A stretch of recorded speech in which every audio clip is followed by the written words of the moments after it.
A long time ago, I raised a son to know his JJA from his PTA. Now we're turning our arguments into content. This is I Am Your Father, where Gen X meets Gen Z in hyperspace. Nice outfit. Yeah. So we're dressing up a little bit for our October episodes, in the spirit of Halloween. Welcome to October. Yep, welcome to October. I suggested we dress up, and I thought I would do something cool, and I guess he thought he would dress like a pink bunny. So you know what? You gave me 10 minutes, basically, to find a costume. Except for the fact that we talked about this 2 months ago also. I'm supposed to remember something we talked about 2 months ago? I guess it's just not a real priority for you, this podcast, Oh my God. You come out looking like freaking like one of Cillian Murphy's boys on Peaky Blinders, and I'm dressed as Ralphie from a Christmas movie. I think you look cooler. A Christmas Story. If cooler meant more ridiculous, for sure. For sure. Yeah, I definitely look more ridiculous. Hey, welcome back. Yeah. By the way, it's been a number of weeks since we've recorded, since we've been able to talk, virtually in person. You've been out traveling the world. Why don't you tell me a little about some of your adventures? Yeah, I was gone for 17 days, which was kind of crazy. Definitely pushed the limits of how far I'd like being away from home. Yeah. Got to go to London again. Love that I get to say that I got to go to London again specifically. It's pretty fun. Nice. Pretty cool. Yeah, I'm in that club too. It's nice. It's a nice club to be in. Fun club. That's where I got the hat. Yeah. Then we hopped on a cruise. We went to all over Spain, including Ibiza, Barcelona, a few other places that were just absolutely beautiful. Portugal, nice. Also incredible. And this is the worst part, is we were supposed to go to Africa. We were supposed to go to Casablanca. And that was the whole reason we actually booked this trip, like the main reason. And the day before we got there, the captain announced that like the king of Morocco or something like that was traveling and arriving via port. Or via boat into the port, shutting down the entire port for the whole day. So all ships had to be rerouted, and nobody was allowed to port in Morocco, which was a huge bummer. That really sucked. But we got to see Africa. It was right there. We could almost reach it. Not really. It was very far, but we could see it. That was pretty cool too. But it was a really great trip. We love cruising now. It's a lot of fun. You're a cruiser these days. And I had a great time, but I got sick the last couple of days. So that happens. I've been recovering on a cruise. Yeah. When we went on the Alaska cruise earlier this year, I came back with COVID, and so it was, like deathly COVID. Par for the course. And I think I got a lot of people in the family sick too. Yeah, you got me sick. I was sick for 2 weeks after that. Yeah. No, I was sick for a solid 3 weeks coming off that, but it was an amazing trip. Well, I'm really glad that you had such a great time. A lot of the photos that you posted and videos you posted just looked amazing. I was very envious. Those are all places that I have never traveled to. I've never been to Spain, never been to Portugal. You should. And I've definitely also not been to Morocco, which I would really love to go to. But Spain is a potential right now. I'm looking into a potential Spain trip next year, so I'm excited about that. You'll have to give me some pointers. Yeah, definitely. Maybe I'll add some of the pictures on the YouTube video, just to fill in the gaps. Yeah, that would be great. I think you should. I think people would love to see that. That's great. What were you up to while I was gone? It's been good. I've been trying to hold down the fort alone, but I did get to go work an event for my day job at Dodger Stadium on the first game of the postseason. So that was great. And now our boys in blue are advancing to the National League Division Series, but it was amazing because when we do these events, we mostly are interacting with and hanging out with the players' wives. So it's kind of funny to me that I like idolize all these players, but I know their wives a little bit, and and their wives and girlfriends, which they're all great people, and it's really exciting to see the family that they have. And I mean that as like a Dodgers family. It's very cool. And the game was amazing. The energy in the stadium was just insane. I got to go into the stadium for a little while. The event was just outside the actual main stadium. It was in the players' parking lot. We were doing like a parking lot thing for them. Anyway, got to go in the stadium for a little while to get some food and and walk around during the game, and it was just absolutely electric. Watched Hernandez and Edman go back to back with homers, and it was just such an exciting game, and it was a lot of fun. So now we're moving on, Philadelphia, and I know we don't talk a lot about sports, but But we are Dodger fans. We are Dodger fans here, as even in my costume, I managed to keep it real. They hate us because they ain't us. By the way, That's right. we're gonna get some hate for being fans of the best team. The division series is going to be really tough. The Phillies they're monsters, and so I don't know. It's been tough. Our bullpen that really I think won us the World Series last year. It's been tough, and I say that with love to all the boys, but it's not been a good year for the bullpen. So we really need them to turn it around, and hopefully with Sasaki and Kershaw in the bullpen now, we'll get some good stuff. So and luckily we have a Shohei. So we do. We have a Shohei. Yeah. That's a good way to put that too. That's a very good MCU reference to our incredible Hulk of Shohei. And by the way, he is, having got to meet him now, sort of a couple times. Man is a beast. He is a Hulk. He is so big. Yeah, baby he looks face. massive. He just has such a baby face, but when you're standing next to him, he's just a big man. He's a big man. That's Several awesome. of them are very big. Freddie Freeman, big man. Mookie Betts, little man. Yeah, but a really amazing little man athlete. Anyway, listen, we've got a great show. It's been a few weeks. Everyone's been putting up with our absence. We only missed 1 week of actually posting an episode.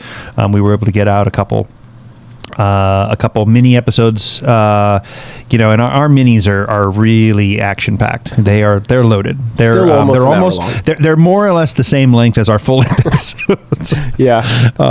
But this week we've got a really great episode planned. By the way, I'm Graham. This is Braden.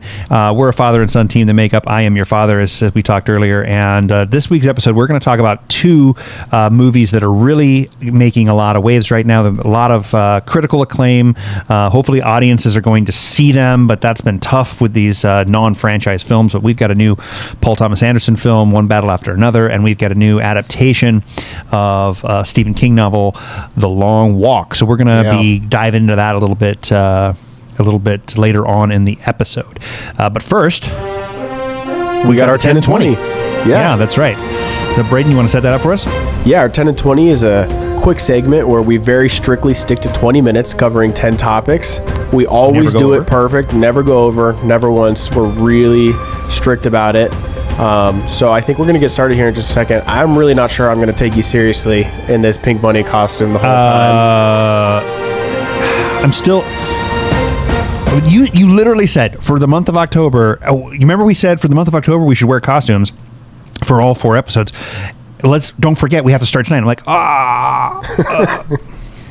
and then I see you, and you're basically, looking like you're coming right out of a Guy Ritchie movie or some nonsense, and I look like the Energizer Bunny. I have some fun ones coming up too. So, all right. They're super goofy, so I think you got to go even goofier. Okay. Trust me. It's going to be hard. Yeah. Anyways, topic number 1 in our 10 and 20, we have Marvel Zombies on Disney Plus. Just came out about a week ago, actually, while I was in Barcelona, which was kind of cool. You haven't watched it, correct? No, I haven't yet. So talk me into it.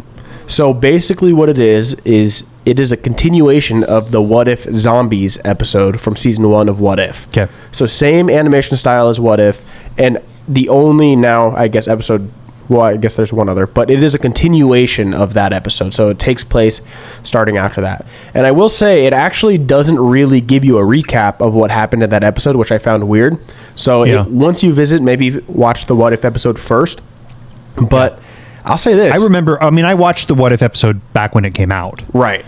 Yeah. But if you need a refresher, I will say this. Yeah. So it's 4 episodes, each of them roughly a What If episode length. And it's pretty dang good. I mean, it is not the best thing that Marvel's come out with in years or anything like that. A lot of people are saying it's really up there. I thought it was really, really good. The bar's been low lately. Yes and no. I mean, we've had some great stuff. No, I think the last 2 films have been solid, But outside of the 2 movies we got this year, the bar's been pretty low. Yeah, definitely in their TV or in their limited series, it's been lacking. It's been more misses than it has been hits, in my opinion. Especially What If. I feel like What If really dropped off in the 2nd and 3rd season to the point where I didn't even finish the 3rd or 2nd season. Now that I think about it, it really kind of just fell apart. Yeah, neither did I. To be frank, it was a concept that never really made sense to me. It's a very self-indulgent idea. Like, it's like, we've given you all this Marvel that you have to pay attention to. Now, what if we screw it all up? You want it so bad. I don't know. No, you're wrong. I actually think it's one of their better concepts, but they're bigger fumbles. The concept of What If is really intriguing. And had they been able to put out quality content consistently, it would have been way more than 3 seasons. That show could have kept going for as long as they keep making Marvel content. I think it reeks of arrogance and just this idea that there's nothing they can put out that we won't eat up. And so I watched a few episodes. Some of them I feel like are fun, but all in all, I didn't love the series. Yeah. Well, not to talk too much about What If. I think where What If failed is mostly in the ideas that they actually came up with. I mean, I just saw post upon post of like 50, 60 ideas of What If episodes that would have been better than most of what they gave us, like concepts that people found interesting. But anyways, you will like Marvel Zombies. I really think you will. I will say one thing. I like zombies. This is the hook, okay? Okay. We have Blade, finally, in the MCU as Khonshu's avatar. We have Blade Moon Knight. Yeah. In this show. Pretty freaking awesome. That's not a spoiler. It's all over the marketing and trailers. As voiced by anyone? Did we get, or not Mahershala Ali? Yeah, not him. But it looks like him, which is funny. Anyways, check it out. Spend a lot of time talking about it, but you should figure that out pretty soon here, because I'm curious your take on it. Okay. All right. Topic number 2. We have a pretty dang cool trailer for the new Maggie Gyllenhaal directed The Bride, starring Jessie Buckley and Christian Bale, as well as everyone else related to Maggie Gyllenhaal that we can come up with, her husband, her brother, etc. I thought this looked really cool. I did not know what to expect before, as they were talking about this concept and the fact that it was happening. I am personally 100% in on this, and I'm sold. I've always really liked Jessie Buckley. Christian Bale is fantastic. I want to see some more. I want to see some Jake Gyllenhaal in there. I want to see. I want to see what this goes, where this goes. But it definitely has this really cool kind of contemporary noir feel. What did you think of this trailer? I mean, Jake Gyllenhaal in anything, I'll be there. First of all, I mean, I was sold on this as soon as they released the first image of Christian Bale as Frankenstein. Yeah, he's like slicking back his hair, and he's just got the stitches and scars, and that was freaking awesome. I think it's a really good trailer. I'm super. I didn't really know what it was going to be. I would say the trailer just subverted any expectations I did have, and I think it looks really cool. I'm actually really pretty hyped for this movie. Yeah, I mean, like I said, so we got Jake Gyllenhaal in the supporting cast, Peter Sarsgaard, Penelope Cruz, Julianne Hough, Annette Bening. I mean, it's a great cast. Yeah. And that doesn't even touch on Jessie Buckley and Christian Bale. Jessie Buckley has another movie coming out later this year, Hamnet. And what I'm reading is that she's basically the odds-on favorite for Best Actress at the Oscars. So it'll be great to see what she brings to this. But the whole thing looks fantastic. It does. Okay. Topic number 3. This is rather funny. About a week ago, maybe 2 weeks ago, but roughly a week ago, it was reported that Tom Holland cracked his skull open on the set of Spider-Man Brand New Day, and that it was likely going to set production back by months. It was a really big deal. He could have been seriously injured until the next day it came out. Actually, he suffered a mild concussion. He'll be back to filming in like 4 days.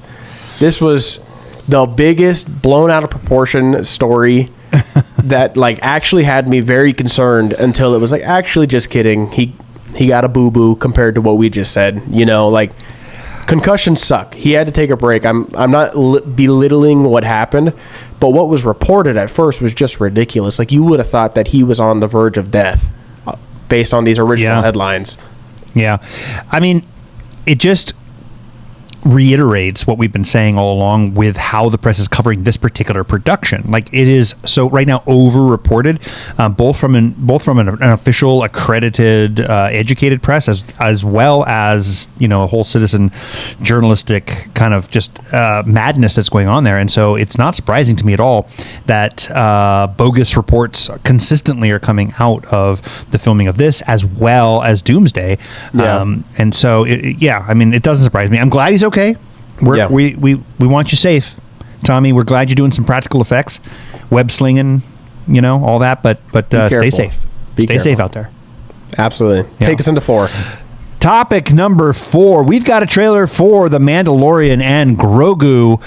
Star Wars coming back to cinema. How did you feel about this trailer? I got to be honest, I liked it a lot. I thought it looked fun. I thought it looked pretty practical. Similar to how The Mandalorian has made me feel in general. It looks very original to Star Wars, right? It feels very original trilogy in a lot of ways. So I was pretty excited about the trailer. I've seen people immediately complain that it still just looks like the TV show. Yeah. Well, this is one of them. I have that complaint. Yeah. Okay. It just doesn't. There's nothing that felt like the ante is being upped in any way from a visual style. And I would have liked to have seen that. This feels like it's going to be a 2-hour episode of The Mandalorian. Yeah. Which, to be honest, I'm down for. Right. I will watch a 2-hour episode of The Mandalorian. But I was kind of hoping for a little bit more visually. And right now, I'm not saying that. It does look good, but it looks like a good episode of The Mandalorian. But I didn't feel like this overwhelming cinematic presence. I didn't feel a cinematographer's presence. I didn't feel it from the lighting. It still felt very much like it is being shot in the volume, which looks really cool for a TV show and not so good for a movie. Yeah, I mean, I think we've seen examples of movies that haven't looked great shot on the volume. Yep. Like Thor: Love and Thunder is a pretty bad looking movie, and that was shot on the volume. I'll say this. I think that The Mandalorian is kind of like top tier visually in terms of television. Like, it looks really good for a show. For a TV show, yeah. For a TV show. But I think I guess you kind of are right. It didn't really elevate, at least so far in the trailer. So it might just still kind of fall in that category of not quite good enough to be cinematic. But I am excited for it. If it's a 2.5-hour episode or a 2-hour episode of The Mandalorian, I'm still here for it. Yeah.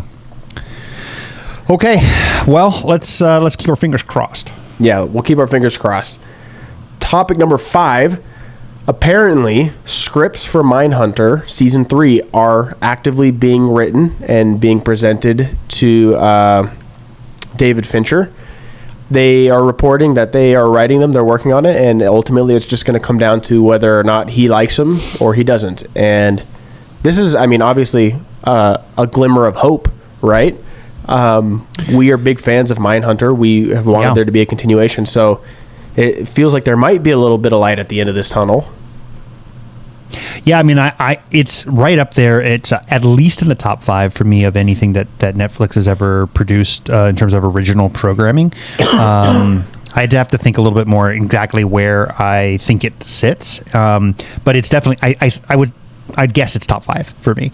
It was a disappointment when it ended after 2 seasons, and we didn't have anything else to continue the story forward, especially the way that they shot. It was very clear that there was enough content for them to do more. So I'm glad to hear that they're looking at going back. And when the first reports came out that they might be revitalizing the show, I was thrilled because I really felt like Fincher was in his wheelhouse, both as a director and as a producer, with this particular show. So I'm really excited to see it come back, and I hope that we get the original cast, and I hope that Fincher directs as well.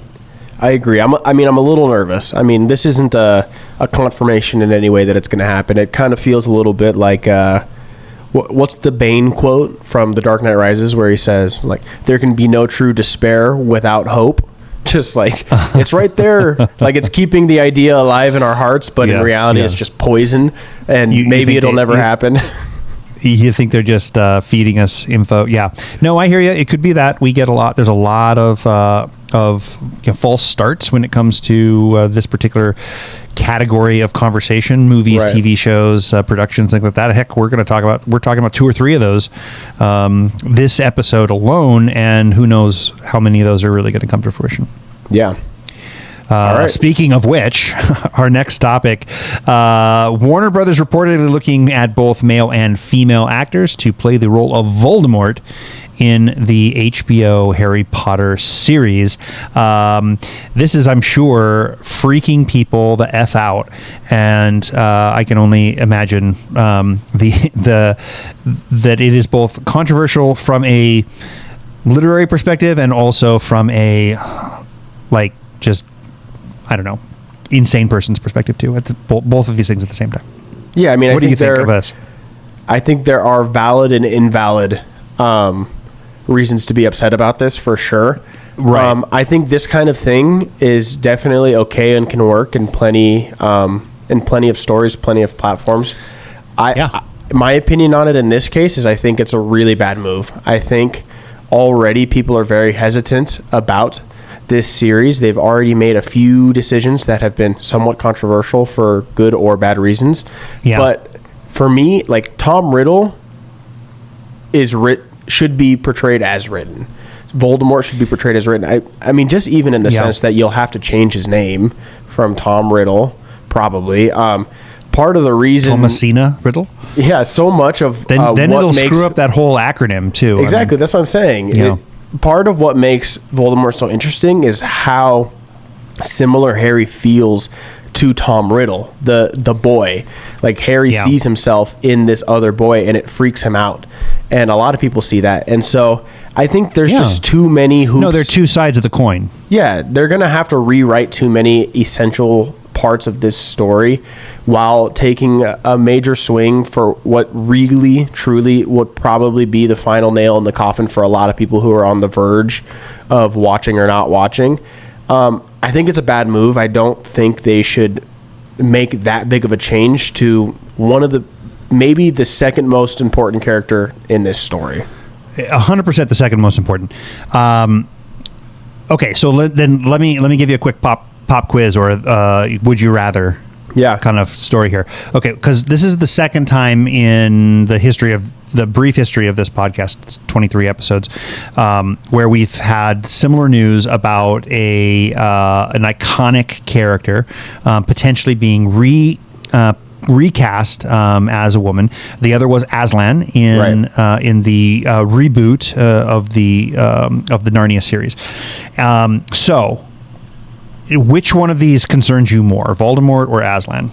Yeah, it's tough. Honestly, it's tough because they are two characters that I care a lot about. These are two of my favorite franchises and stories and sets of books here. I will say that I would be more on board for Meryl Streep to play Aslan than I would be for, say, Cynthia Erivo, which is what a lot of people are throwing out there, to play Voldemort.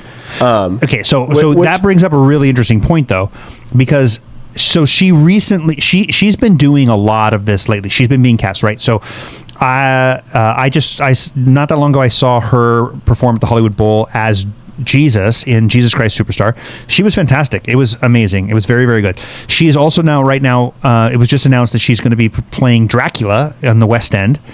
So there's a lot of this happening with her career specifically, and so there's a part of me when I heard her name attached to the Voldemort conversation that also felt like going back to Tom Holland's,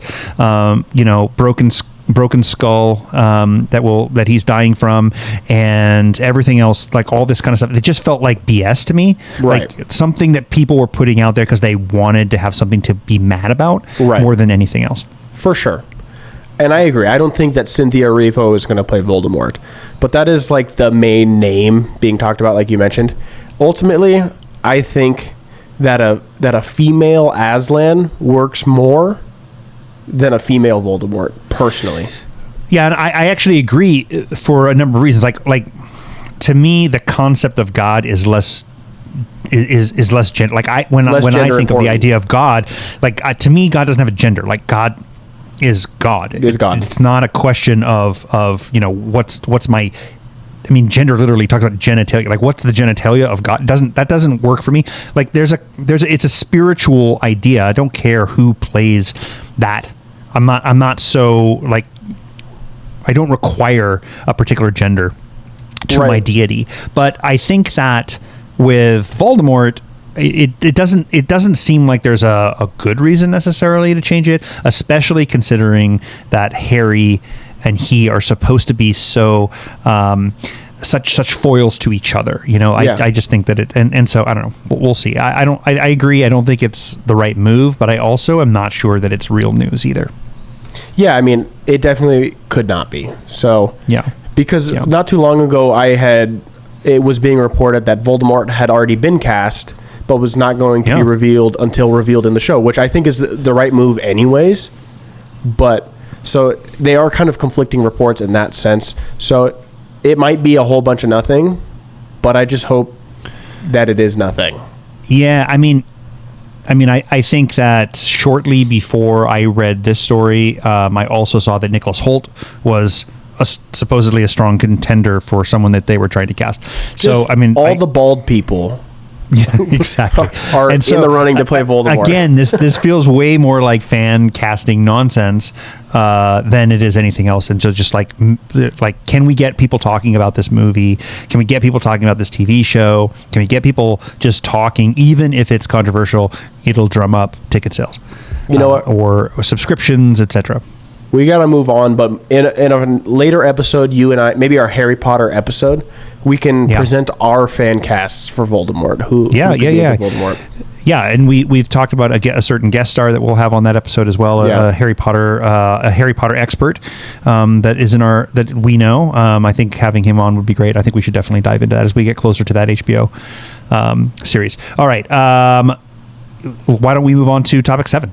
Yeah, topic number 7. Peacemaker, episode 6, I believe, just had a major cameo from the DC universe and also a major twist. I have not been watching this show. You told me I need to, so I will.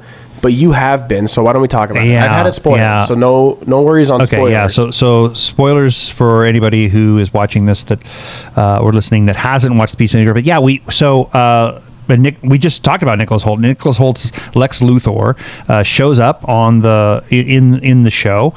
He's in jail. He's being recruited essentially by Rick Flag Sr. To be a part of his plot to take down the Peacemaker. That was the big cameo. It was great when he showed up. I luckily didn't have it spoiled for me. I watched it, I think, probably the same night that it came out.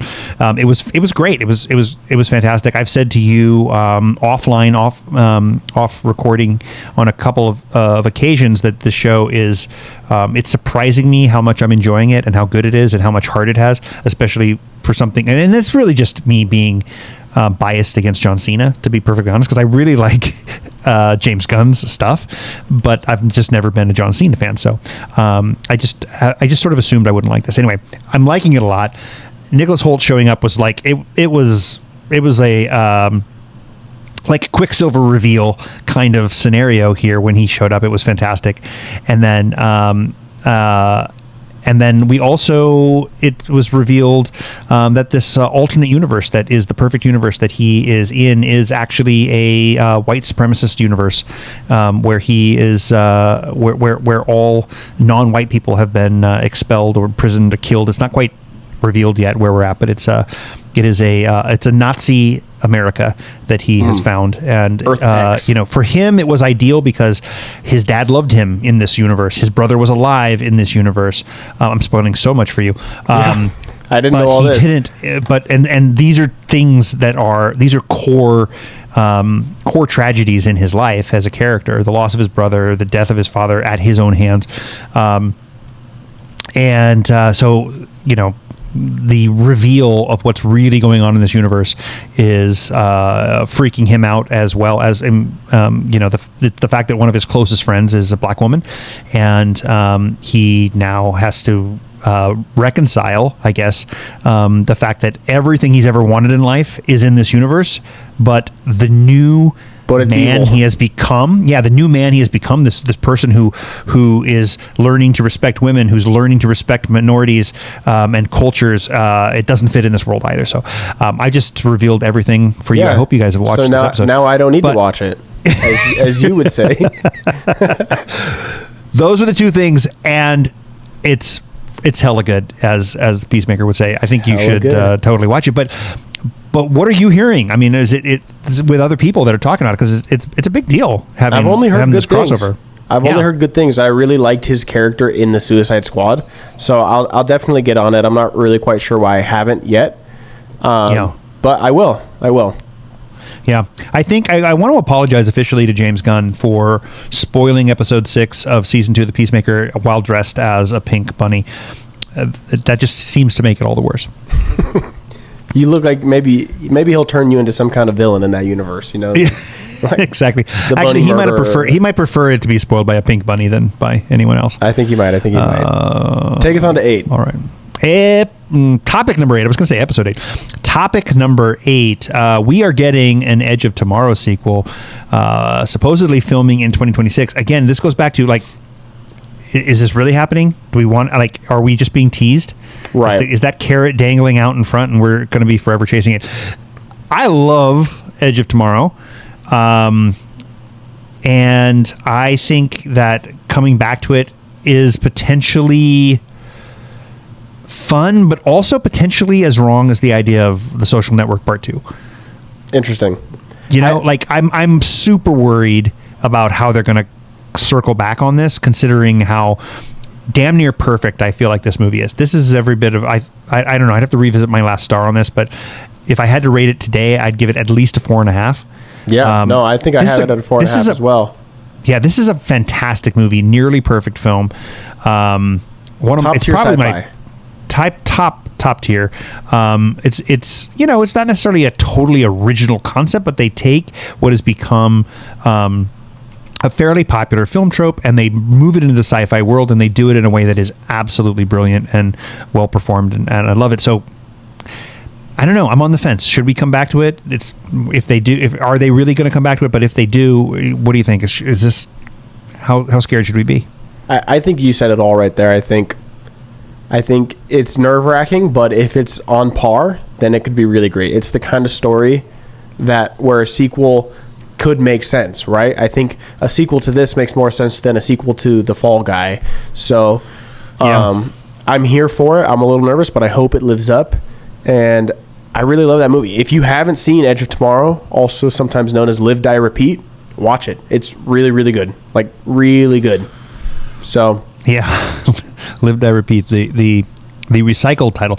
I mean, it's a great example of a film that bombed and then found a second life in streaming. Yeah, absolutely. Where it just became a cult classic, and really just should have been so much more popular when it was theaters. I really feel like it was a victim of a few other Tom Cruise sci-fi movies that came out in the years before that just weren't that good, and people were just not ready to see Tom Cruise in the sci-fi movie again.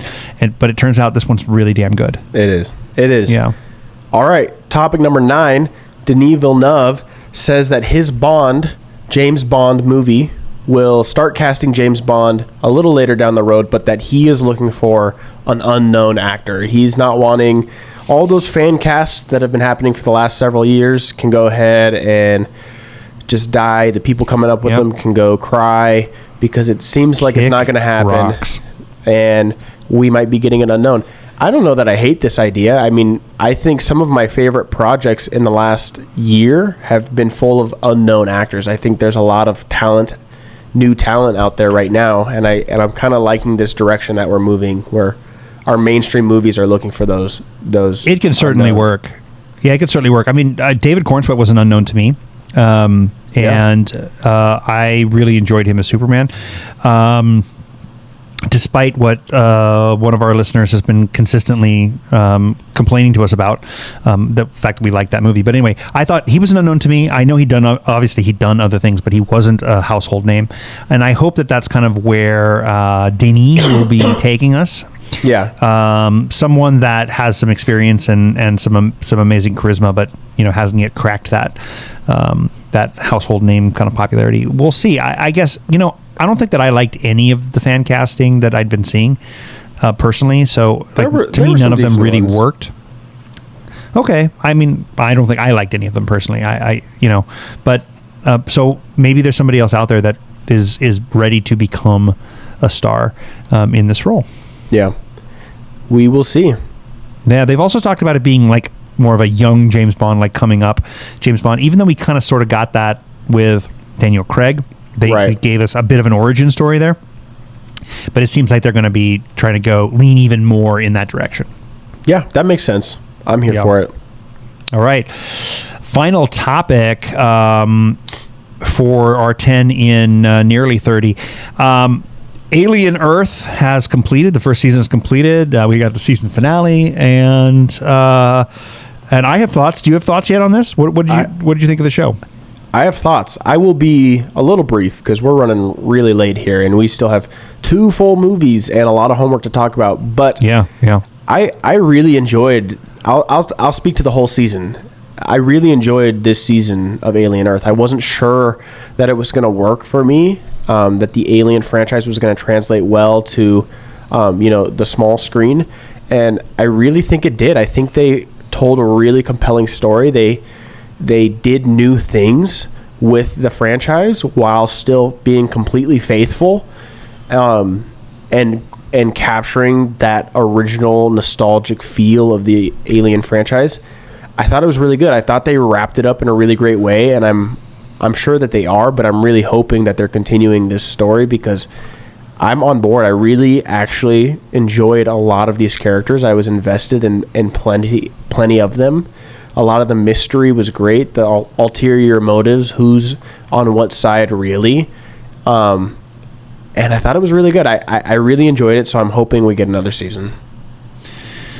Yeah, it's interesting. The news on that seems a little confusing. I may have misread it, but it seemed like they're talking about a second season, but it's not confirmed. Yeah. Noah Hawley is considering a second season. FX is considering, or Hulu's considering a second season. I'm not quite sure what's going on, but I haven't actually officially heard that we were going to get a second season. Anyway, I don't know. All in all, I enjoyed this a lot, and I had fun with it. I will say that I think the final couple episodes, I started to lose me a bit. Oh, really? There was a massive high with maybe, 3, with like the third to last episode or so, when we went back and we had the flashback. Space, we no went one back, can hear you scream. Yeah. That Best episode of the show. No One Can Hear You Scream. That was the high point of the show. That was amazing. The actor who played Morrow consistently impressed me throughout the show. I really loved him a lot. I loved Timothy Oliphant's character throughout the show as well. And I liked Sydney Chandler. I thought her Wendy was really great. I mean, there was a lot of good performances and a lot of things to like. But it reached an interesting point to me where it started to lose me, and I wasn't quite sure what they were trying to accomplish. But here's where it was. We got to a point where Wendy kind of just decided that all the humans were expendable and should just die at the hands of the xenomorph that she could control, and any other way. And I started to kind of lose, not lose interest, but I started to be able to relate to Wendy less when she just broke bad and decided to kill everybody, and felt very, very justified as a character for doing that. I understand that from many perspectives, what happened to her was problematic, but it didn't really feel like the right solution was just slaughter all the soldiers, slaughter all the lab technicians, slaughter everyone, slaughter the boat captain, just kill everybody. Yeah. And it kind of felt like they wanted us to think that was just okay, and that I struggle with that. That was my first big point. My second point that I would want to bring up is, as much as I was a fan of the practical effects and how good they did, especially with the xenomorph, I felt like they showed too much at times, which took me out of it a bit. Like, I'm glad that there was a person in the xenomorph outfit, but I didn't want to think about the fact that it was a person in the xenomorph outfit. And and when you go back to the original Alien film, and knowing that that's a person, it doesn't feel like it ever. At no point do you feel like there's a human body moving that thing around. There were times in Alien Earth when I definitely felt the wizard behind the curtain. I felt like I could see the wizard behind the curtain in this case. And I think it was just they showed a little too much. Like, I'm glad they used practical effects, but I wish they would have obscured and shown us less, a la Jaws, a la Alien. I don't want to see too much. When I see too much, the illusion was spoiled. But I'm down for season 2. I'm definitely down for season 2. Batman in daylight, you know? It's not quite the same. Right. So xenomorph in daylight. So anyway, but little weird. But there was a lot to like. I thought that all of the Lost Boys were so interesting and fascinating, and the performances were great across that whole group. They were. So they were. All right. Well, that's our 10 and 20. That's our 10 and that's our 10 and 40. Something like that. Well, there we go. I hope you guys enjoyed those topics. Well, before we get into our main topics, I do want to ask you a question about something that's totally unrelated and probably could have been. I want to make a quick recommendation. Have you yet got a chance to watch the show Task on HBO? No, I don't even know what it is. Okay, you need to check it out. For those of you listening, if you haven't seen Task on HBO, HBO Max, whatever, Max Headroom, I don't know what we're calling it these days. I can't keep up, but I think maybe you know what I'm talking about. If you haven't seen Task yet with Mark Ruffalo, highly recommend this television show. It's a really great Sicario-esque television show. It's amazingly performed. The writing is fantastic. It's shot well. It's super suspenseful. Really great show. Right now, it's my it's my current obsession in terms of television. So, in terms of what Braden should be watching, I'm going to add Task to the list. You should definitely catch up on that show. You and our listeners. So, I just wanted to throw that out there. Man, couldn't even save it for the homework, huh? Nope. No, it's a series. You don't get you know. We aren't assigning whole series for homework. Man, I ought to assign a whole series for you. You still haven't finished Invincible. A lot of episodes to get caught up on. Yeah, I got through like a season and a half. Anyways. We'll see. All right. We are going to cover briefly. Yeah, seriously. I don't really wink like that. I'm just messing around. We're going to cover briefly 2 films that have come out recently. The Long Walk is our first one, directed by Francis Lawrence, written by Stephen King. Braden, you have thoughts on this film? Yeah, I saw it in theaters just 2 days ago. Did a little double feature with this and One Battle After Another, which is the other movie doubled them up. About. I doubled them up. Because they both came out while I was gone, and they both got a lot of great reviews, a lot of high praise. So I was definitely looking forward to them. The trailer for The Long Walk I thought was very interesting. I was very intrigued by it. So I was excited to see it. And it didn't really disappoint. I really enjoyed this movie quite a bit. I'll get into my rating a little bit later, maybe as we wrap it up. But I really enjoyed it. And I'm going to spoil... spoiler alert here, you didn't get to see this in theaters, right? Did you watch it on your phone for the most part? Yeah, on my iPad. Yeah. On your iPad, okay. But yeah, no, I wasn't able to get to a theater in time to see this. So I watched it on my iPad. I have a feeling that your rating is going to be not quite there with mine in that. And I think that's going to be one of the reasons is I think this movie really hits when you feel how jarring, like when it's loud and large, like what's happening, it hits, and it hits really hard. And so I will just preface all of this by saying that I think our opinions might vary a little bit, and I would maybe point to that as at least one of the reasons why. One of the things I noticed right off the bat is it felt like Hunger Games, but a little different. And obviously, this was written well before the Hunger Games series. Yeah, mid 70s, I think, is what I read. It published in 79. And originally not even published under his own name. He used a pseudonym to publish this.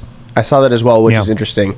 I just thought that was cool. And so, quick concept of what the movie is, just for those of you who don't know, is it is basically, there is a lottery system that takes place where all the young men of America, which is, it's kind of like an alternate universe America, where not all the states are the same. Some different wars have happened and different winners have won.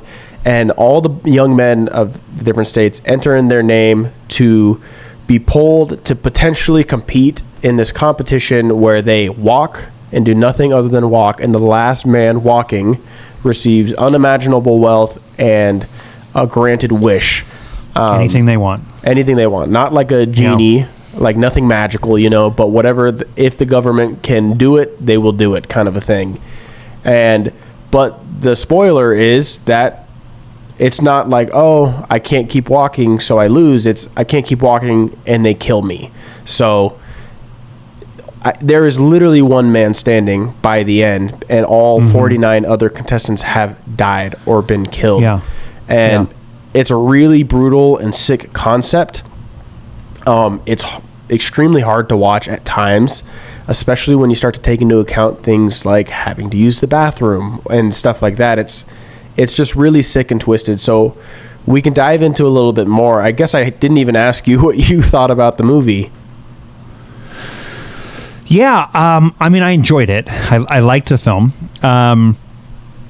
I feel like the problem that I have with this film is that it's so simple. The concept is so good but so simple that the fact that in order to sell the film they have to give the concept away, that being that you walk or you die. Yeah. And so you go into it already knowing that as an audience member, so there's no surprise. And I guess that's my big thing, is that to me it becomes a little redundant. And therefore, over time, you become desensitized as an audience member to the severity of the punishment, so to speak, for falling short of this. The first person who dies, the major, after he dies, it's jarring. I mean, the way that he dies is jarring. The major, who is your antagonist in the film, tells us no other death will mean this much except the last. Because the first death is glorious, and he's this, I don't know, this sort of Sergeant Slaughter kind of thing. But unfortunately, he was right for me. Like, it was the first time that I was shocked, and it was almost the last time that I was shocked by the film. And I found that to be somewhat problematic. I didn't feel like it really ramped up as much as it should have from a stakes perspective. I knew what the stakes were after the first death. I unfortunately already knew going into it, but I realized we were going to see it.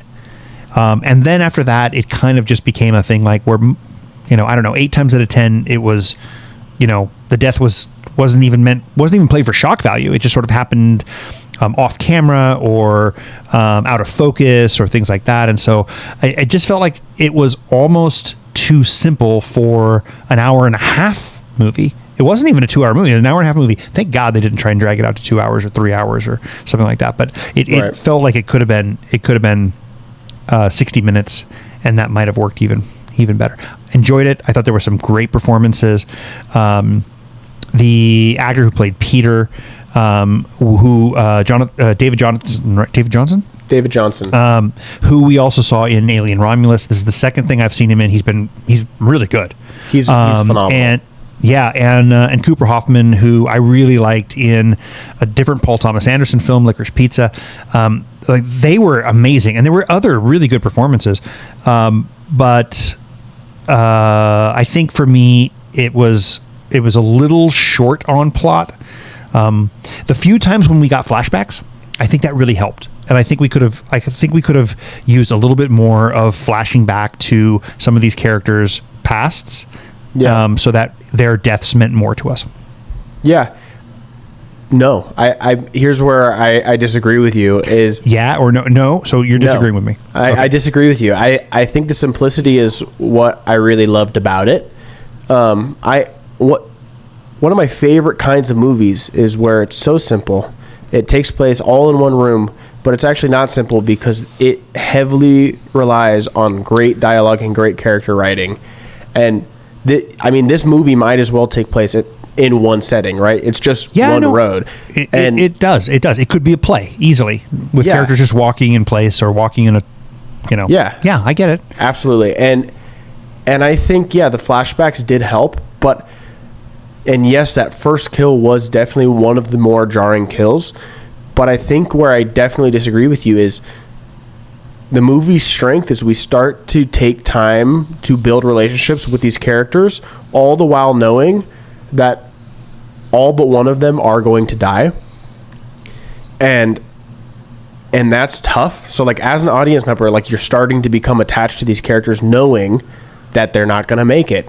And then additionally, watching the characters build relationships with each other, it's tough because then their deaths are impactful. Even if they don't happen on screen, you don't see the bullet enter their head and leave their mouth. It doesn't have to be that to be jarring, in my opinion. So as their friends start to drop and die, it's hard to watch, especially some of the characters you like more and more.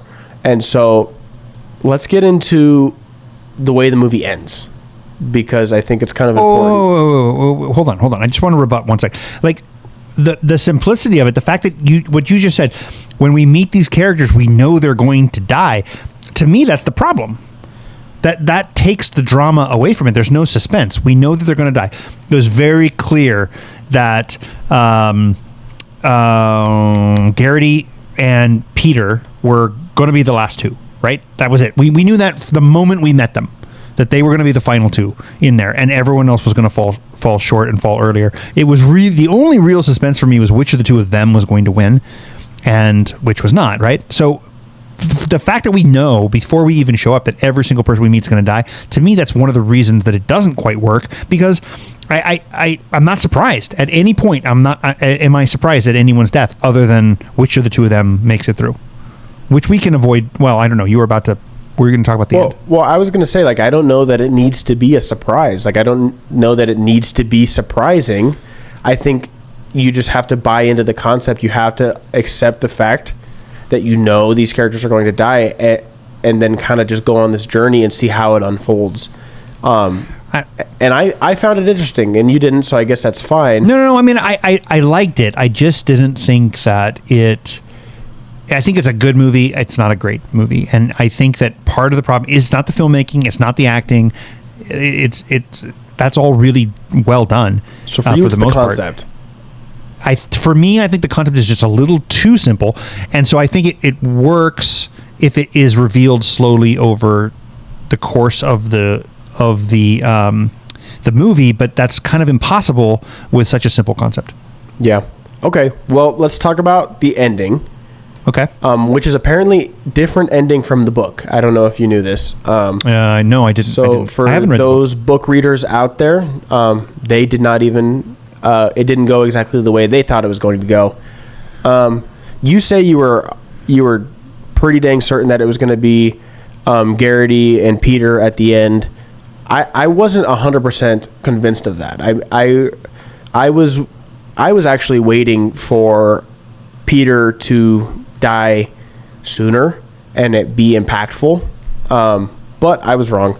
I mean, I didn't necessarily believe that was for sure going to happen, but I was open to the possibility. I wasn't so sold that I knew how the movie was going to end, and I would say that the movie ultimately did what I wasn't sure that it was going to be able to do, and give me an ending that I didn't 100% predict going into it, and I was happy with, satisfied with. I felt like it made sense. I felt like it hurt enough, and it kind of checked all those boxes for me. And so, spoiler alert, if you haven't seen it, the movie ends with David Johnson's character Peter and Cooper Hoffman's character Garrity being the last two, and Peter just stopping. They're walking, and then he stops. He's basically going to sacrifice himself. He gets his first warning, he gets his second warning, and Garrity goes back and is like, no, just walk with me a little longer, please. Just walk with me a little longer. And he's like, okay. And then he stops behind Peter without Peter having realized and sacrifices himself so Peter can actually win. And so our main character, the character we start off with at least, ultimately sacrifices himself because he believes that Peter ultimately is the better man with the better look on life and will do more good than he will after the fact. And so he basically sacrifices himself for that reason. We can get into what happens after that next, but what were you going to say? Well, I think that was what I was going to say, is like the irony there, of course, is that he just does exactly what Garrity wanted to do with the winnings.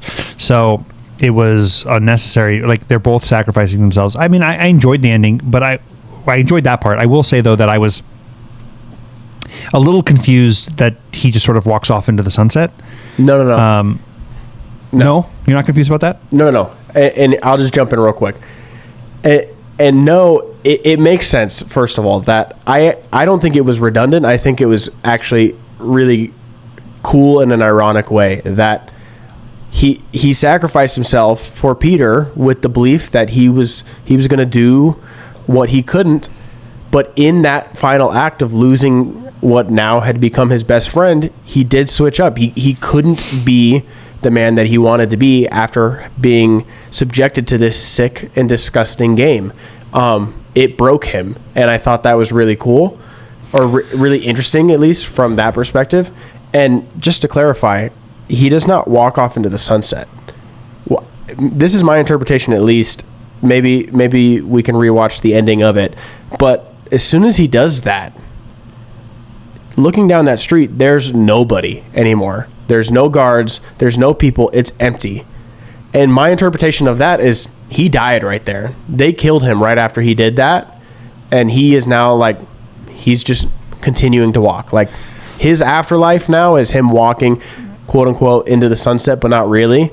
Like, that's interesting. And I don't hate that interpretation, but I don't recall anything to indicate whatsoever that anything happened other than he just turned around and started walking.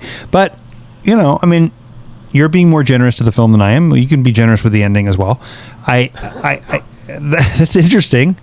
But I will say the saving grace of that ending is one that Peter told us earlier that he wanted to be the first to do real good. Yeah. With the money. And so if you think that by assassinating the major, who had killed Garrity's father and was obviously a symbol of let's say, I would say he seems to be a symbol of corrupt nationalism, and by eliminating him, he was truly doing good, as he set out to do from the beginning. Then he does fulfill his promise to Garrity, to himself, and to us as an audience. I just didn't interpret it that he then in that moment dies, and we're seeing his soul, walk away in peace. Yeah. Okay. Fair enough. What did you think of Mark Hamill? Yeah, I enjoy Mark Hamill sometimes, and only sometimes, unfortunately. I think he can overact for sure. And if I'm being honest, anybody could have played this role in this movie. He didn't do anything special. He didn't bring anything to this role, in my opinion. So it almost kind of felt to me like they wanted to have a name in the movie, because pretty much everybody else is like newer talent. There's no movie stars, right? And so I honestly could have gone without him in this movie. I think anybody could have played that role. And so I kind of just found it a little distracting, if I'm being completely honest.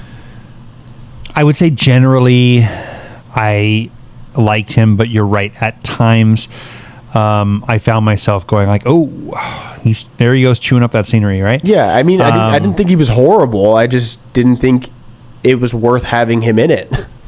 Yeah. I hear you. Well, I mean, again, so I gave it a 3. And I think it's good. I think it's a good solid 3, but keep in mind, I mean, I've given a lot of films a 3 this year. Like, some of the better movies of the year, I started with a 3. So maybe I'll up it in the subsequent viewing. That's what I was about to point out, is there have been at least 3 movies that we have reviewed on this podcast that have come out this year that you have given a 3 to and I have given a 4 to. And at least one of those movies you have jumped up to a 4 on rewatch. Yeah. So, and I think the other one went to a 3.5.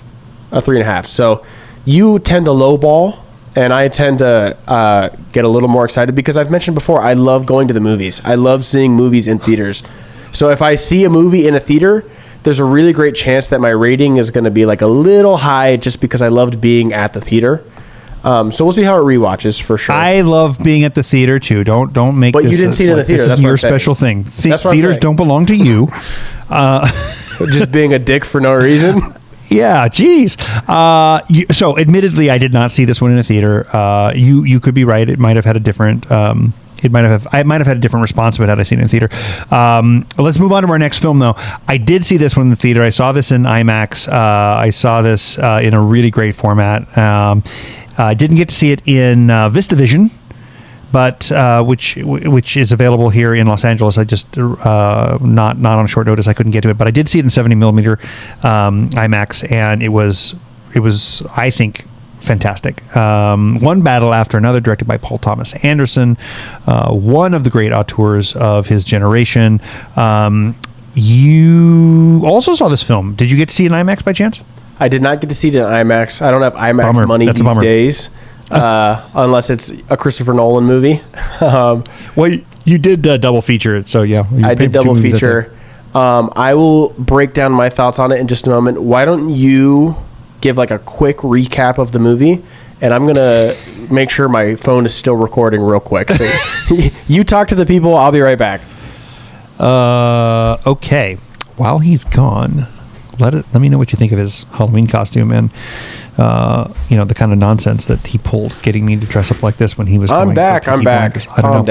Okay. By the way, I could hear you the whole time in my ear. So damn it. Okay, so One Battle After Another. We have the basic premise is you've got you've got American revolutionary terrorists who are now on the run. A former U.S. terrorist is now on the run. He's our hero for the most part, and raising a daughter. The government is after him. They find out who he is, but he's not as sharp as he once was. He's now an alcoholic stoner, and but in maybe even more paranoid than previous. They go on the run because the villains are after them, and they're pretty intense villains. That was a terrible synopsis, but that's kind of what this movie is about. Basically, they're dragged back into the fight. Yeah, because 16 years later, the villain has resurfaced coming for them. Yeah, and so in a similar way, we're asked the question of, is violence the answer? Does it solve things or not? It approaches violence from a totally different perspective. Not believing that violence is the answer to anything necessarily. I still found myself really enjoying this movie and the characters, and questioning myself the entire time as to why I was so engaged with so many of them. But I think it was a brilliantly directed film. It was really different from so many other Paul Thomas Anderson films. I think he stretched himself in the right way. He took on some new challenges. There were some sequences that were just amazing, but some really great performances. And I have to say too, for those of you like me who aren't necessarily the biggest Leonardo DiCaprio or aren't the biggest Leonardo DiCaprio fans necessarily, but like some of his movies despite him, it's interesting to me. There were times when he kind of just sort of disappeared. Absolutely. And the film followed several other super fascinating characters, including at times the antagonist of the film. And then DiCaprio would show back up, and I found myself as a viewer saying, "Oh, damn, that's right. This is a Leonardo DiCaprio film. Here he is again." So it was really balanced. I thought it was fantastic. It was beautifully shot. I think that the violence in this film had significantly more impact than the violence in The Long Walk. because I wasn't necessarily expecting it the whole time. I didn't know when it was going to come and when it wasn't going to come, and when it came, and oftentimes in really shocking ways, it really worked. It landed in a way that was, at least as a viewer, very satisfying, at times karmically satisfying, shocking. It really resonated and delivered what Paul Thomas Anderson was trying to deliver. Yeah, I'll say this. I absolutely agree with you. Leonardo DiCaprio, I think, is a great actor, but definitely not one of my favorites. I'm not showing up to a movie because he's in it by any means. Agreed. I've never been on that train, but absolutely, he does disappear into this role. It doesn't feel like you're watching Leonardo DiCaprio. Like he right. is really good, and that's hard to do for some big names like this, to just disappear into a character, and he does it really, really well. And I also want to touch on Sean Penn as Colonel Lockjaw.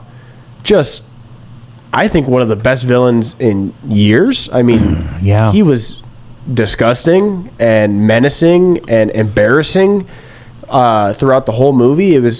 This was like a weird combination between like love to hate him, are sickened by him, but at times like also see like his small sliver of humanity, but also just like immediately disgusted by him. Like it was really complex, and I thought one of probably my favorite performance in the movie and one of my favorite villains in a very, very long time. Yeah, it's really cool when you see an actor physically transform into a role. It doesn't happen that often, and sometimes it doesn't work at all. But sometimes it's just distracting. This is a role where he almost seemed to inhabit someone else's body and just become a completely different person. It's probably, to me, I think it's maybe the best Sean Penn performance I've ever seen. I mean, there have been a lot of good ones out there. He's a very good actor, but this was the first that I've seen in a really long time where I was like, maybe just reminded, damn, this guy's a good actor. Like, he just completely, like the way he moved was so specific to this character that you just knew the second you could just see a shadow of him walking and you would know that it was Lockjaw. No, people are making fun all over the internet about that walk, especially at the end when he's walking down the street. People are just like, how did he come up with a new walk? Like, no. I mean, it's so good, and it fits the character so specifically because it's an affectation. It's very clear that he is walking the way that he believes that a real man should walk. Right. You know? And there's so much about him that he has conflict with himself. He's in conflict with himself about so much that he's putting on this walk. And the actor is doing it, but it works so well because it's like it tells you who this person is in a way that almost nothing else does. Not even the way that he delivers lines or the way that he acts. Like, just the way he walks into a room or walks down the street tells you everything you need to know about this villain. Yeah. And it's very, very successful. So it's great. What I think is pretty dang cool is that we have these veteran actors like Leonardo DiCaprio, Sean Penn, Benicio del Toro, and then we have Chase Infinity in her first movie ever, just holding her right? own. Yeah. Is this her first movie ever? Really? That's crazy. That's what I know. Heard. I watched her in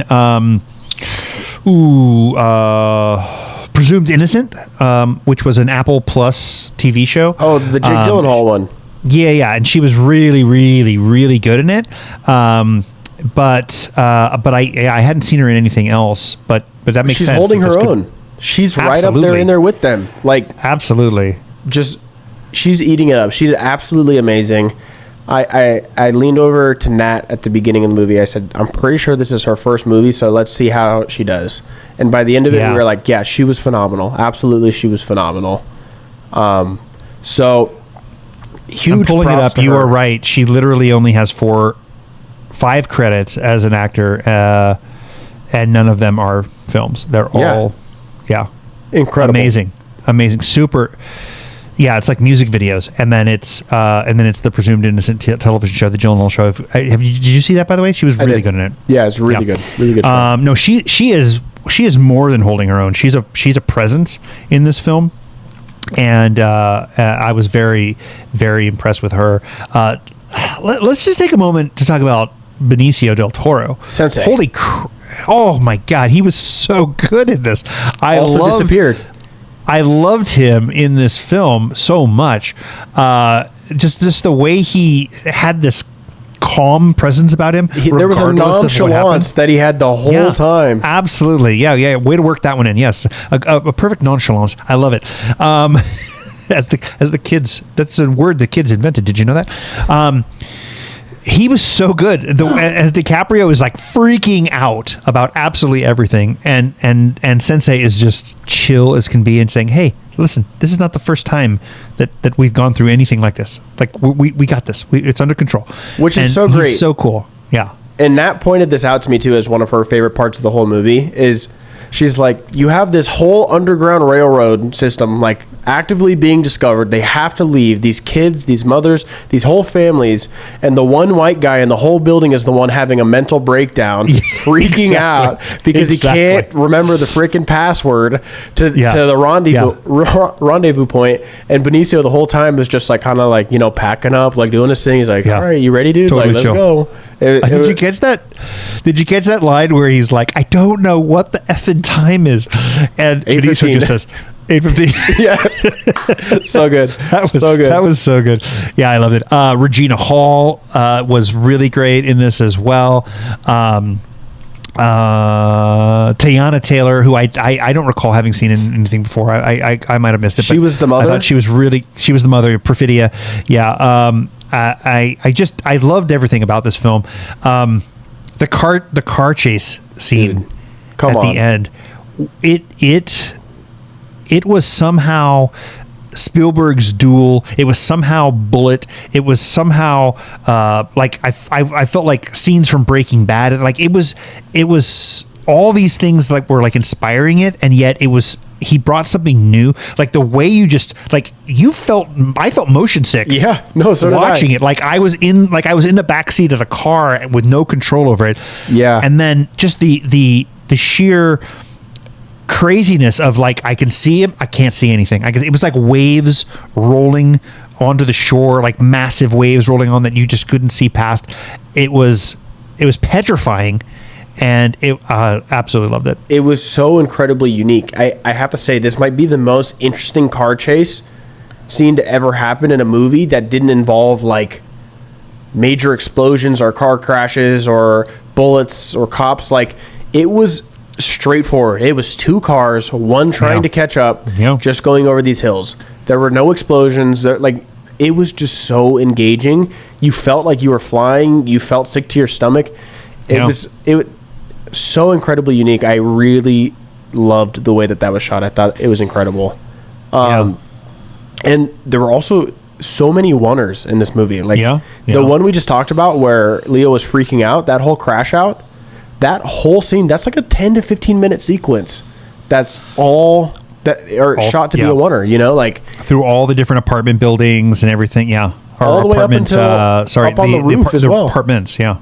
Up into the roof, he falls off all of it. I have to say that as good as Paul Thomas Anderson has been over the years, I have to say I kind of think this right now this is rivaling every one of his past films for me.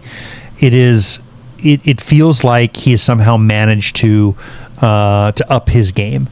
And he's made so many great, like there's basically not a Paul Thomas Anderson film outside of maybe one that didn't get like a Best Picture nomination. Like when he makes a movie, people pay attention and the critics pay attention much more than audiences do. Unfortunately, you have to I think he has to earn his audience because he's an acquired taste. He is not pandering to the lowest common denominator.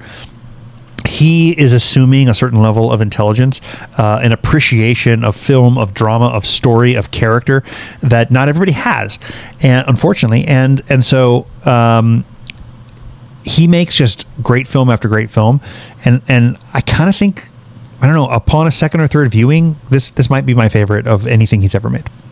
Yeah, I'm excited to rewatch it for sure, and I'll explain even more so why shortly.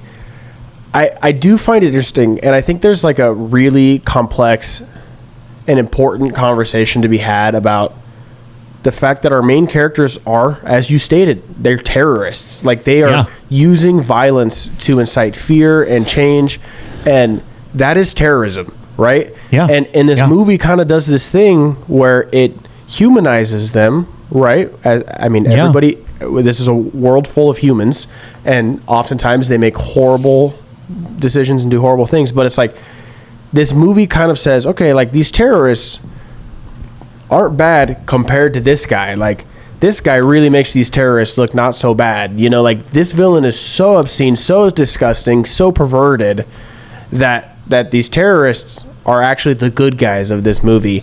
And I think and not just Lockjaw, but the whole Christmas Adventurer absolutely group, right? This concept of nationalism and white supremacy, which it's an extremely poignant conversation to have. But yeah, I mean, like, you're left asking, like, are these tactics justified in the face of this sort of evil, or not justified in the face of this sort of evil? And do you think the film answers that question? Do you think the film takes a side on that as far as the use of violence, or do you think it leaves it up for interpretation? I think it kind of takes a side in the sense that it's presenting it this way, but ultimately I think it doesn't draw a line so firmly where you have to walk away and be like, man, this was just preaching at me the whole time. Yep. You know, I think ultimately, like, we have the character, I'm forgetting the character's name, but the mother, like, Perfidia. Ultimately, like, she is, like, very clearly a leader of this radical movement, but, like, Perfidia Beverly Hills, right? Yeah. But it's like, she ended up being she turned on them. She did, like, these things. Like, she was not a role model, you know, like, she was not a good mother to her daughter. She was not, like, none of these things, you know?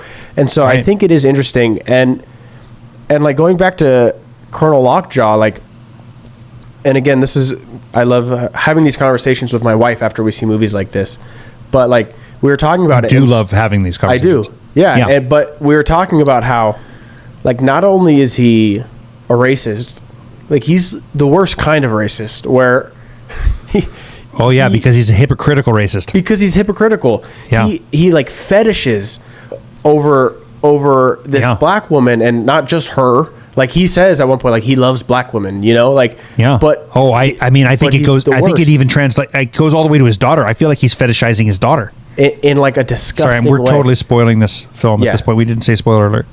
My bad. But it's just like, they do just some really incredible things with these characters where, like, they go deep. It's not surface level. None of these characters are surface level, and I think that ultimately what makes this movie work so well is these characters feel super fleshed out, even though they tend to be extremes, which sometimes doesn't work if all of your characters are extreme. They're fleshed out enough where it just works for me.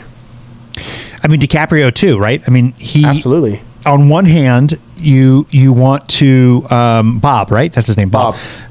You want to really root for Bob because Bob stuck around. Bob took care of his daughter. Bob, you know, from that perspective, he feels really valiant. He feels really honorable. But then we find out that, you know, Bob loves to drink. Bob is a full-blown alcoholic. Bob full-blown stoner. He's just sitting there. He's smoking to the point that he can't remember anything anymore.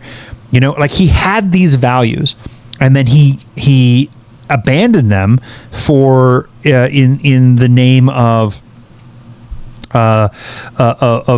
substance abuse that allowed him to forget his pain, you know, and he basically becomes semi-useless as an individual. You know, his daughter does not see him as this great hero, this revolutionary, this honorable man who stuck with her when her mother didn't. She sees him, you know, throughout most of the film, she sees him as a mess, someone that she has to take care of. He is. And that's what's interesting. Absolutely. Is name something that he did heroic in this movie other than stick with his daughter and then ultimately find her. Like, they even say in the beginning of the movie, before we have the time jump, they even point out the fact they're like, you, like, kind of just get, like, dragged around here. Like, you're not in this really like you're just here kind of a thing. So it's like, even when he was in it, he wasn't leading the cause. He wasn't some kind of hero. He was just in it, you know? Yeah. I mean, they set him up as like an explosions expert, but for the most part, he's like setting off fireworks. Right, exactly. He's providing entertainment. He's adding pomp and circumstance to their behavior.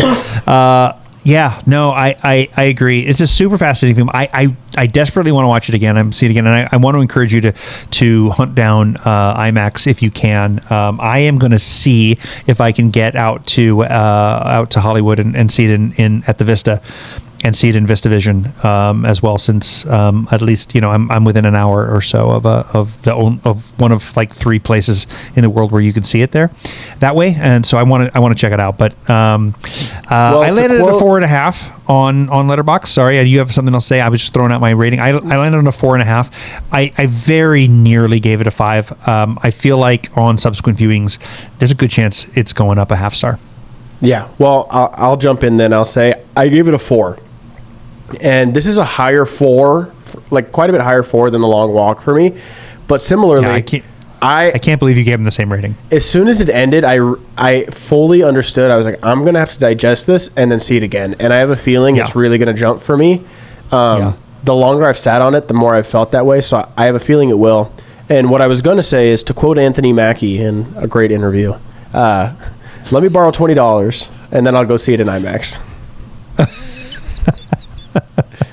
You know what? Mackie doesn't need $20, but maybe you do. All right, we'll work it out. Can somebody give him $20, please? Yeah, just listen, so eventually we can make some money on this podcast, and then I can go see all these movies in IMAX. Somebody give this kid $20. Where's your father, for God's sake? So great film. I honestly, good week at the movies with both of these. I think The Long Walk came out technically the week before, but we both looked at them at the same time, and it was a fun week. You know what I really like about this? We're not talking franchises. We're not talking genre films. In both of these cases, this feels like really original, contemporary storytelling, and I think for me, one works much better than the other, but they both work to at least to a certain extent. And it was a good week at the movies, so I don't think we can go wrong.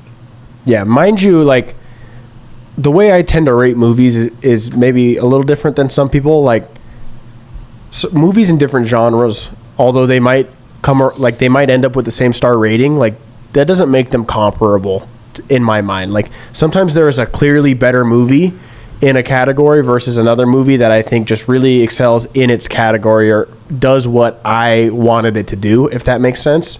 So there are the Interstellars, and then there are, the Princess Brides and things like that in no way can you ever compare those two movies together, but they're both perfect movies in my opinion. And because one's a comedy, you feel like it gets less credibility, or not less credibility, but I just look at it differently. Like, there are so many movies that I have in the 3.5 slot that are going to be completely different, and some people will be like, there's no way these two movies are the same. Like, this one's a kid's movie.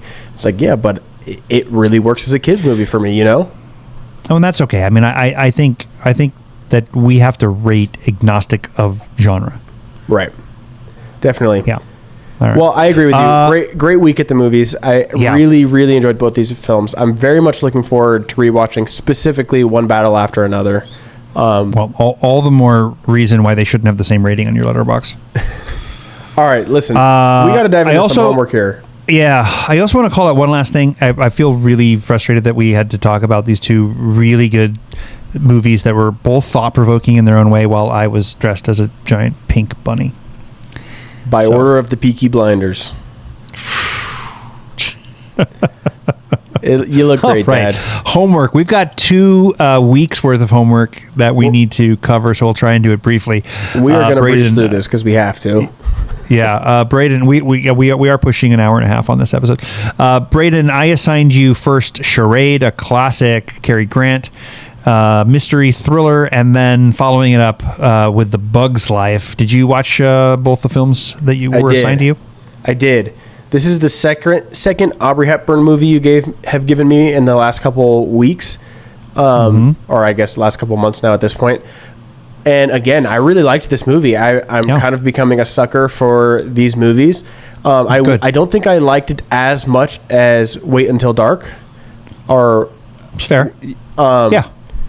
Nat, my wife, liked it more. As far as she's concerned, Charade was a perfect movie. She gave it a 10 out of 10. I think I gave it an 8 out of 10. One lower than Wait Until Dark. Yeah. But I absolutely loved it. I thought it was brilliant. I thought it was super charming. Good. I loved I love a good mystery. I love trying to figure out what's going on. And I thought, although old and in some ways like the action like a little cheesy. Sure, it's a little dated.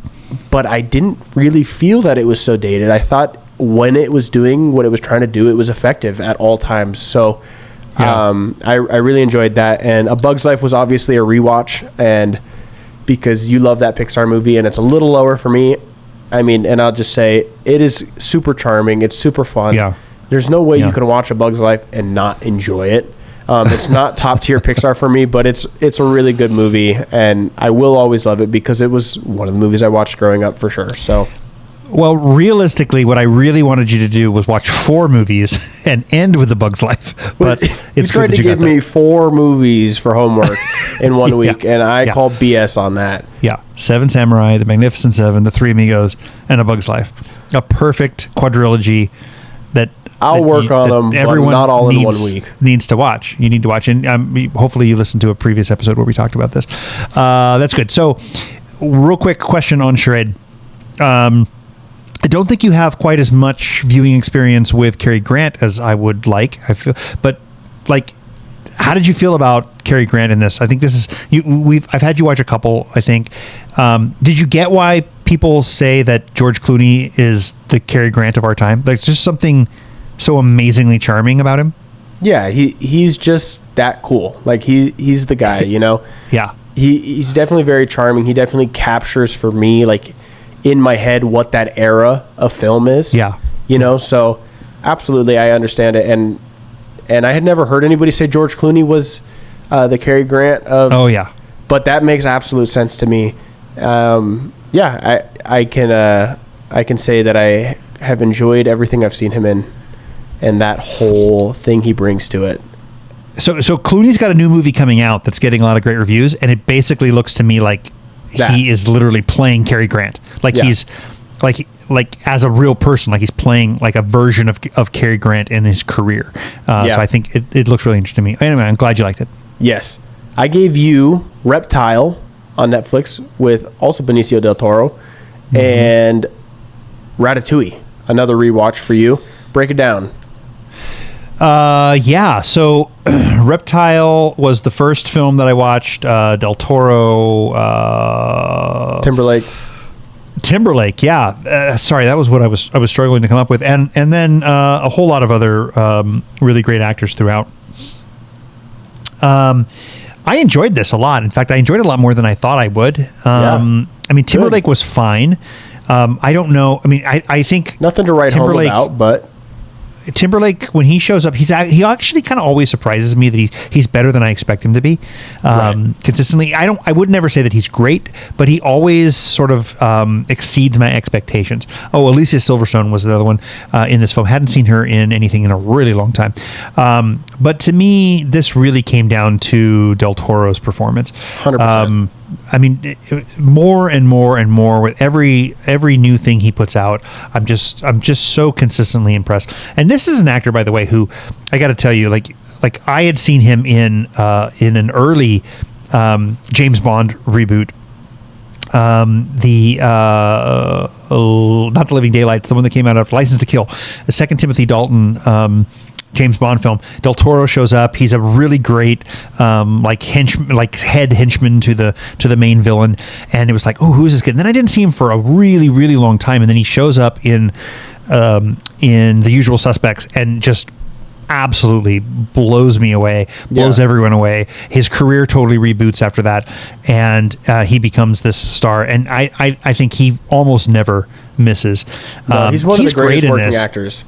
Yeah, he's so good in this. So two great Del Toro performances this week between One Battle After Another and Reptile. Reptile is not a great film, but it was good. It was better than I thought it was going to be. I had a lot of fun with it. It's enough to like itch what you're looking for, right? Yeah, absolutely. It was good. It was good streaming. It was a good streaming movie, Netflix original kind of thing, and I liked it. I had a good time with it. But Del Toro was outstanding as usual. Ratatouille was my second piece of homework. This was also a rewatch coming off of our Pixar. You didn't think that I gave Ratatouille enough credit, and I guess I still feel the same way about it. I think it's a good movie. I really enjoyed it a lot. I laughed. I had fun with it, but it doesn't reach the top tier for me of Pixar films, but it's definitely solid, entertaining, and I had fun, and I found myself laughing a number of times throughout. So we were both unsuccessful in our Pixar endeavors. In terms of changing each other's minds about where certain Pixar films rank, yes. I'm sure that most people agree with you, and Ratatouille ranks higher for them than A Bug's Life. But it was good. I mean, listen, it's not like there's some Pixar movies that fall flat for me. This is not one of them. Ratatouille is not one of them. It's a great film. It's just not my favorite. It's not my top 5 Pixar.